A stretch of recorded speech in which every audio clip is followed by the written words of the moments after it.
Olá, meus amigos, meus irmãos, minhas irmãs.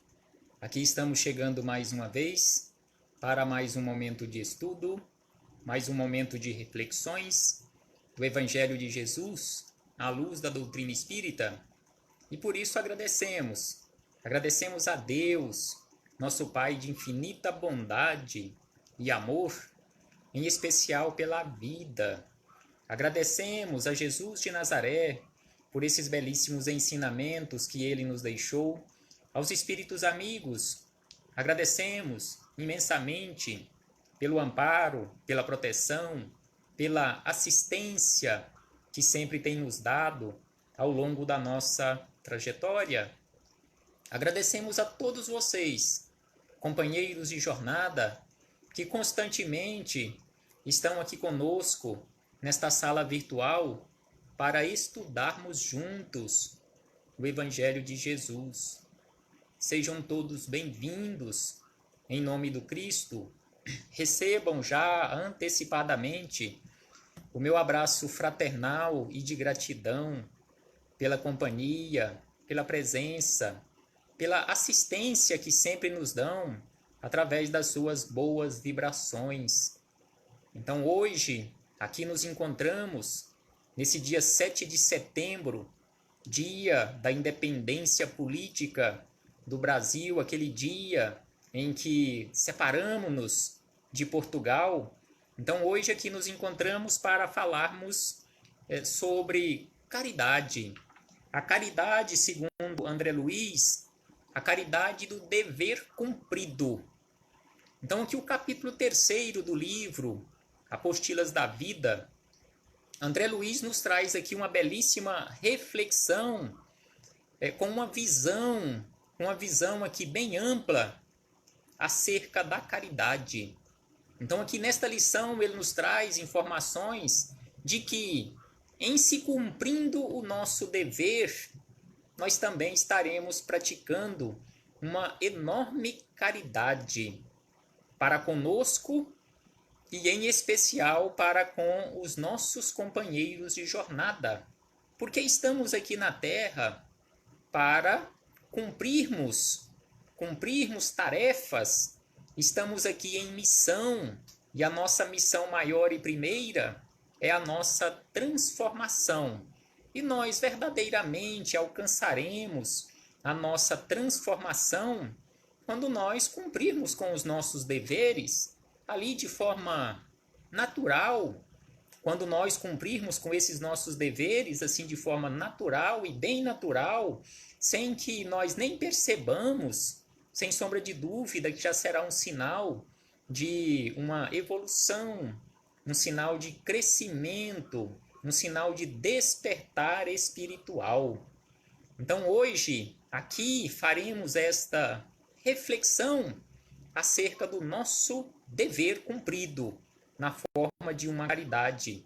Mas antes de começarmos aqui nas palavras de André Luiz, vamos ler aqui uma mensagem para as nossas reflexões iniciais, que também nos fala sobre uma caridade para conosco.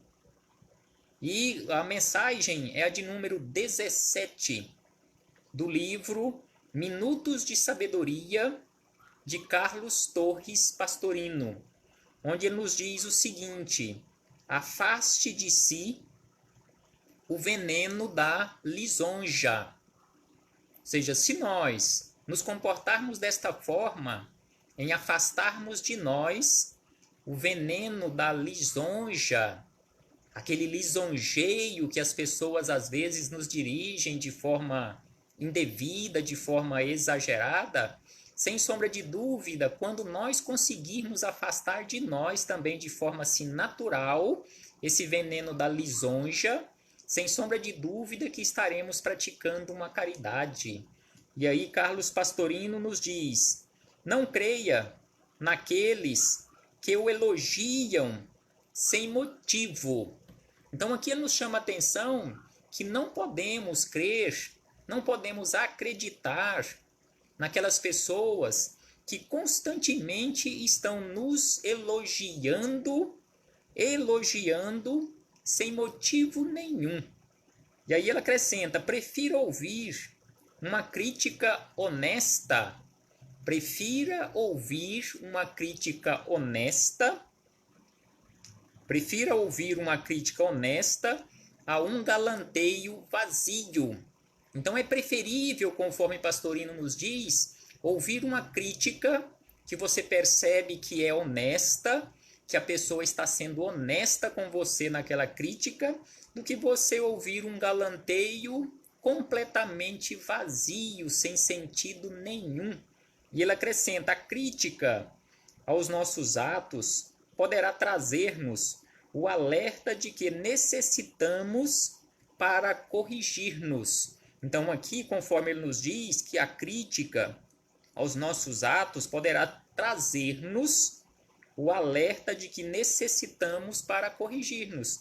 Então, se observarmos naquelas palavras da pessoa ou das pessoas que estão à nossa volta, naquelas críticas que eles estão dirigindo, ou que ela está dirigindo a nós, sem sombra de dúvida que será um alerta para que nós possamos verdadeiramente corrigir a nossa rota, mudarmos de atitude. E aí ele diz ainda que o elogio fácil nos amolece e ilude. Então, aqueles elogios vazios, aqueles elogios fáceis, se não estivermos constantemente em vigilância, nos amolecerá e também nos iludirá. E aí acabaremos até acreditando naqueles elogios daquela criatura ou daquelas criaturas. E ele encerra dizendo: e nada existe de mais frágil que uma criatura iludida a seu próprio respeito.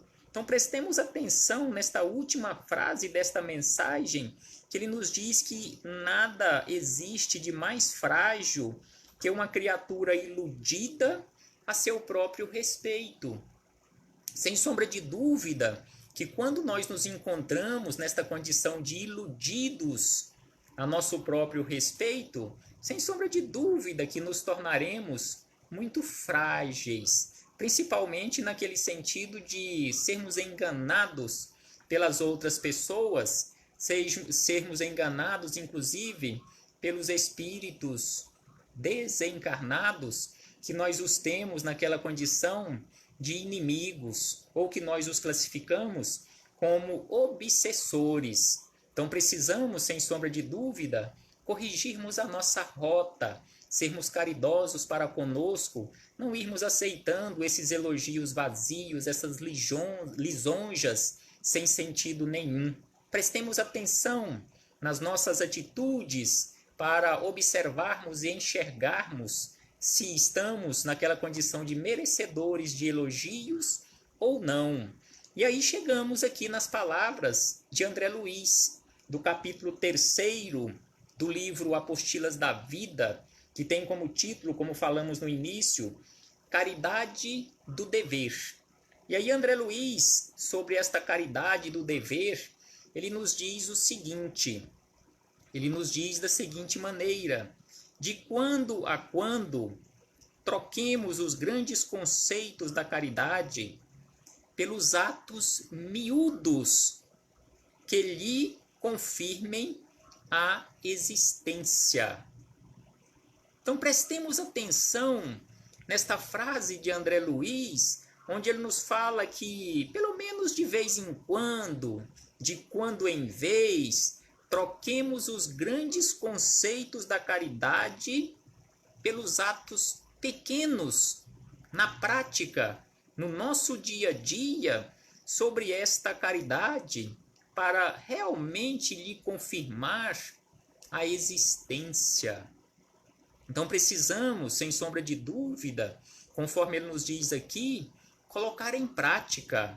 Não ficarmos apenas nestes grandes conceitos que nós encontramos sobre caridade, igual nós encontramos lá na questão 886 de O Livro dos Espíritos, quando Kardec questionou a espiritualidade sobre aquele verdadeiro sentido da caridade, conforme entendia, conforme entende Jesus. E os espíritos amigos nos respondem daquela forma como nós sabemos que a caridade, conforme entendia e conforme praticou e conforme pratica Jesus, exatamente benevolência para com todos, indulgência para com as imperfeições alheias e perdão das ofensas. Belíssimo conceito, sem sombra de dúvida, um conceito amplo de caridade, principalmente naquele sentido moral, onde para praticarmos esta caridade, para sermos benevolentes, para sermos indulgentes, para praticarmos o perdão, não necessitamos de recursos materiais, ou seja, esta, sem sombra de dúvida, é aquela caridade mais difícil de ser praticada, que é a caridade moral. Então, sem sombra de dúvida, conforme André Luiz aqui nos fala, é um grande conceito sobre caridade, mas não podemos ficar simplesmente com este conceito tão amplo, tão profundo acerca de caridade. Nós precisamos trazer isto para a nossa prática, conforme nos informa, conforme nos alerta André Luiz, através dos nossos atos miúdos, os nossos atos pequenos, nas nossas menores atitudes do dia a dia, praticarmos esta caridade, ou seja, sermos verdadeiramente benevolentes uns para com os outros, sermos verdadeiramente indulgentes uns para com os outros, nas nossas menores atitudes em relação às imperfeições um dos outros, e também praticarmos o perdão nas nossas atitudes menores do dia a dia. E aí André Luiz segue dizendo, não apenas os fatos de elevado alcance e os gestos heróicos dignos da imprensa.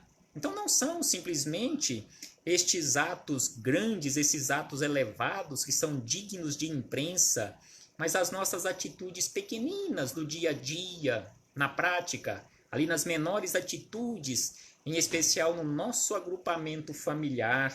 E aí ele diz que beneficência no cotidiano, ou seja, realizarmos a beneficência, a benemerência no nosso cotidiano, ali na vida cotidiana. E ainda ele nos diz que não empurrar os outros na condução coletiva.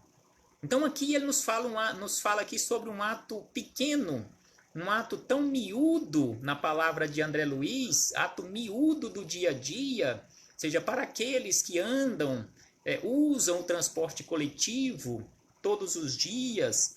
Então, sem sombra de dúvida, que ter aquele cuidado de não empurrar, de não pisar no pé do outro, sem sombra de dúvida, que é um ato de caridade, um ato pequeno, mas se prestarmos atenção nisto aí, todos os dias da nossa vida, vai se tornar um ato enorme de caridade.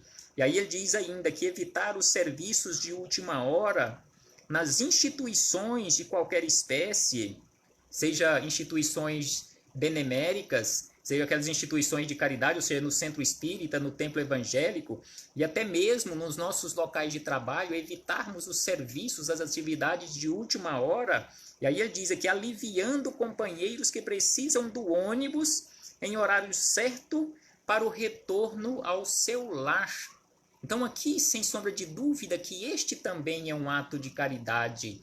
Você não exigir de um companheiro de jornada uma prestação de serviço, uma assistência ali no local onde vocês estão, seja de forma caritativa, seja no local de trabalho, do ganha-pão do dia a dia, não exigirmos dos nossos companheiros essas atividades de última hora que fará com que ele perca o horário do seu transporte coletivo para retornar para casa e com isto chegar em casa em um horário bem mais avançado do que se ele tivesse saído na hora certa. Então, se eu faço isto, com certeza eu estou sendo culpado por ele estar chegando em um horário diferente, às vezes até atrasado para outras atividades no seu agrupamento familiar.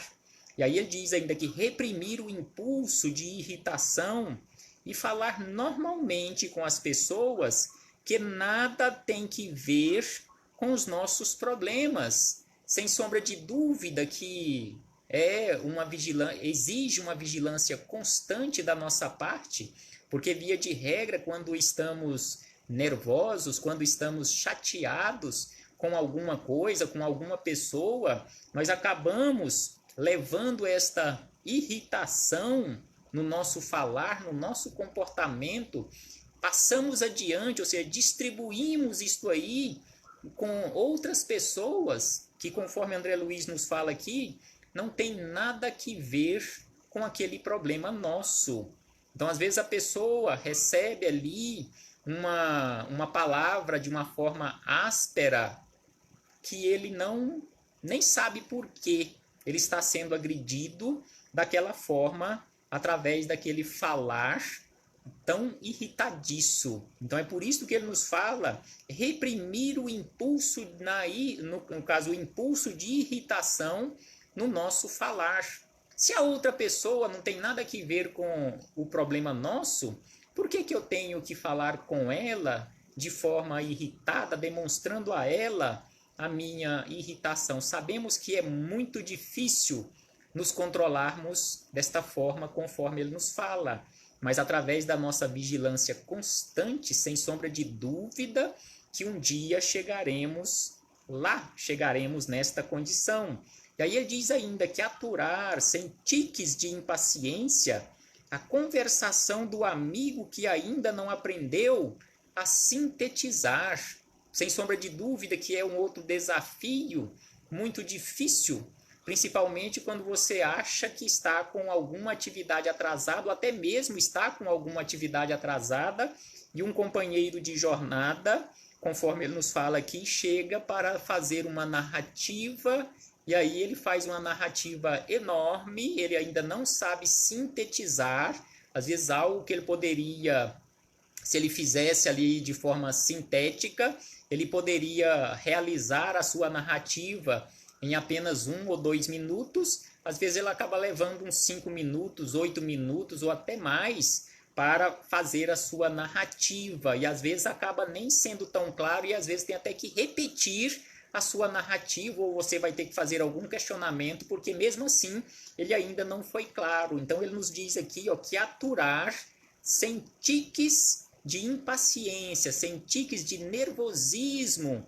para com aquela pessoa que ainda não aprendeu a sintetizar. E ainda diz, ouvir, qual se fosse pela primeira vez, um caso recontado pelo vizinho em lapso de memória, em especial aquelas pessoas idosas que porventura tenhamos contatos, e em especial se formos os nossos entes queridos, conforme ele nos fala aqui, ouvir qual se fosse pela primeira vez uma história que está sendo contada para você pela enésima vez.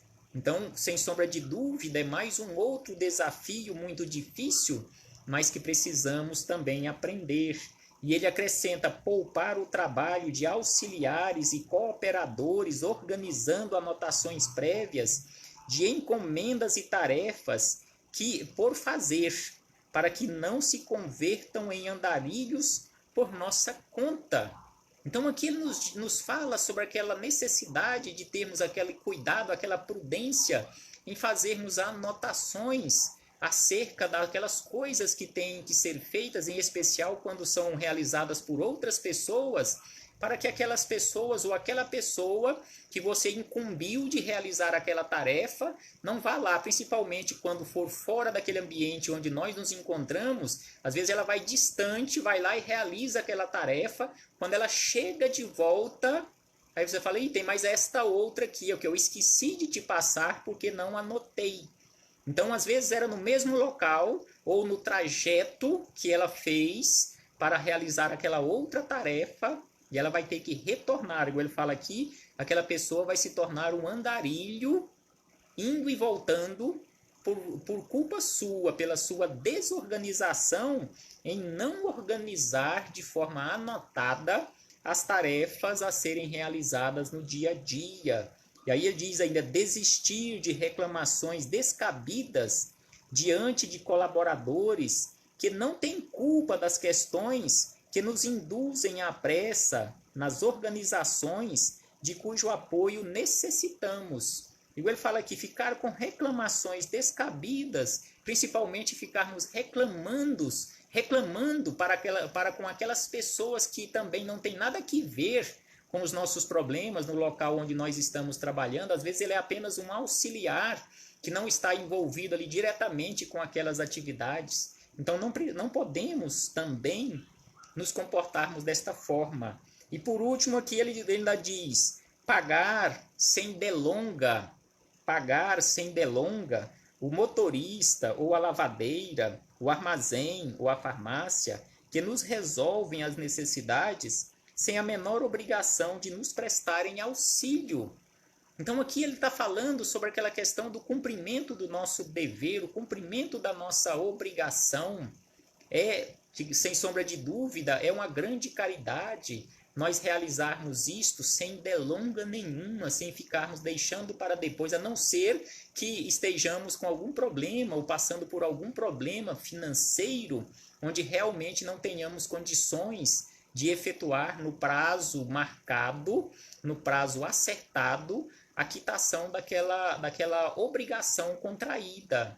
Mas sabemos que tem muitos companheiros de jornada que, mesmo estando com o dinheiro no bolso, não paga no prazo certo, deixa para depois o pagamento o resgate daquelas obrigações. Então ele nos fala que é o pagar sem delonga, respeitar o direito do próximo, sem exigir de ninguém virtudes que não possuímos ou benefícios que não fazemos. Então respeitar, conforme Jesus nos fala, fazer ao outro tudo aquilo que você gostaria que o outro lhe fizesse, sem sombra de dúvida que todos nós queremos e gostamos quando os nossos direitos são respeitados. Então, assim também nós precisamos nos comportar em relação às outras criaturas, respeitando-lhes os seus direitos. E aí ele diz ainda, para encerrar, todos pregamos reformas salvadoras. Todos nós pregamos reformas salvadoras, mas só que essas reformas salvadoras, elas não podem ser pregadas e nem podemos esperar para com as outras pessoas. Não podemos pregar para as outras pessoas e esperar que as outras pessoas realizem essas reformas salvadoras.